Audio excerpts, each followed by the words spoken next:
Today we battle three jokers: League of Anarchy Joker, Batman Who Laughs Joker, and Robin King Joker. These three bosses can be very annoying, but we're going to see how we can tackle them. Starting with the League of Anarchy Joker. It's really interesting that in this Twisted Metal solo raid, very early, even like in the first level, you are going to be fighting tough bosses. Like almost every boss in this solo raid, from tier 1 to tier 5, are going to be having some kind of annoying passive that if you don't pay attention, you can easily use the wrong team and you're in trouble. This is the first final boss of the 5 tiers, and you would think that it should be straightforward, but he is not. He has a shield. This shield doesn't just protect him, it doesn't just protect him from damage, it also protects him from negative effects. So you can't like stack the negative effect from Metal Team or from your Raven. So you have to be very smart. You have to make sure that when that shield comes, you are able to destroy it. How can you destroy it for free? You can use the Twin Blade artifact. So that is why I decided to use this team, my Raven and King of Atlantis Aquaman.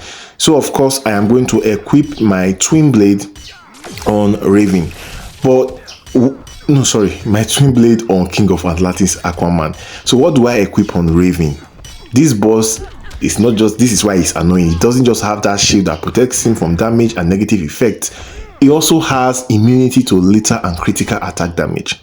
So which means we need to be able to do some crit, which is why I have applied or have used my dark metal cards on Raven.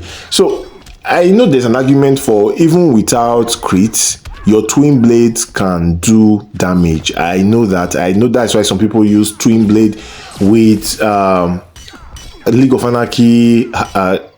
You see Harley Quinn now? No, not Harley Quinn. League of Anarchy Poison Ivy. Yes, League of Anarchy Poison Ivy. Yeah. So you can actually do a lot of damage without crit, because the Twin Blade, especially when maxed out, gives you 300% damage.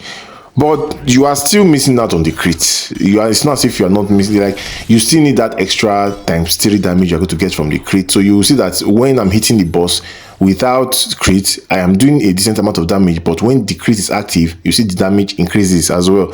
So yes, I believe you can survive, but is it worth the risk? I don't know. I wouldn't take that risk. So I think I'll prefer to have that dark metal cards on my Raven, so that at least the times I am on the dark metal cards, I am able to do that extra damage. And another thing is, if you're using dark metal cards, use and the highest level you have. This is not the kind of boss that you want to use your low level dark metal cards, because the low level one it only gives you 60% chance to crit when the boss has immunity. If the boss doesn't have immunity, it doesn't matter. You can use level 1, you can use level 10, but since the boss has immunity, you need to get that 100% crit when the boss has immunity by using the maximum dark metal cards that you have.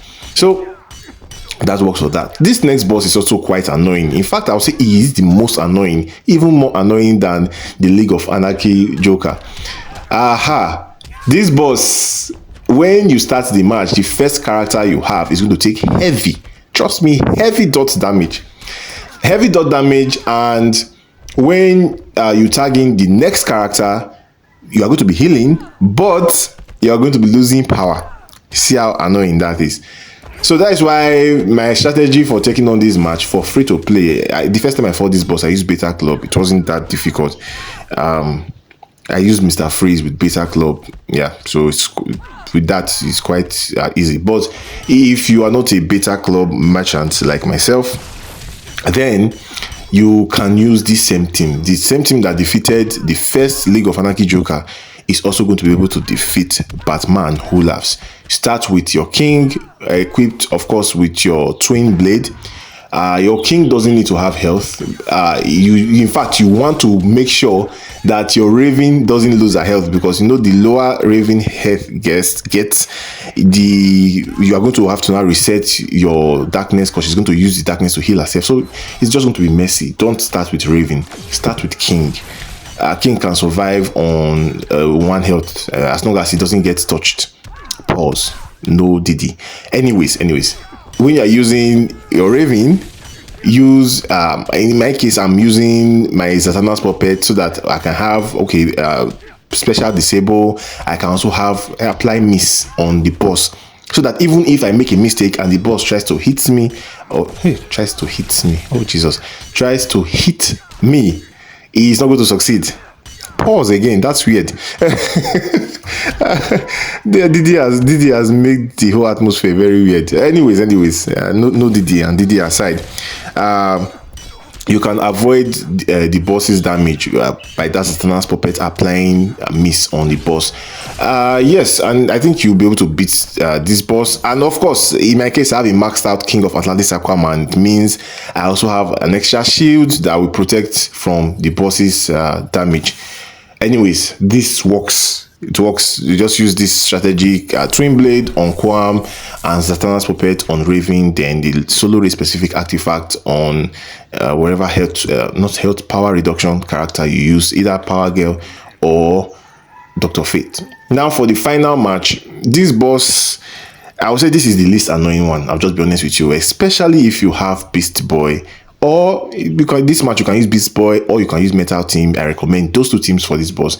The boss is going to be spawning hazard, that's going to be applying dots to your team.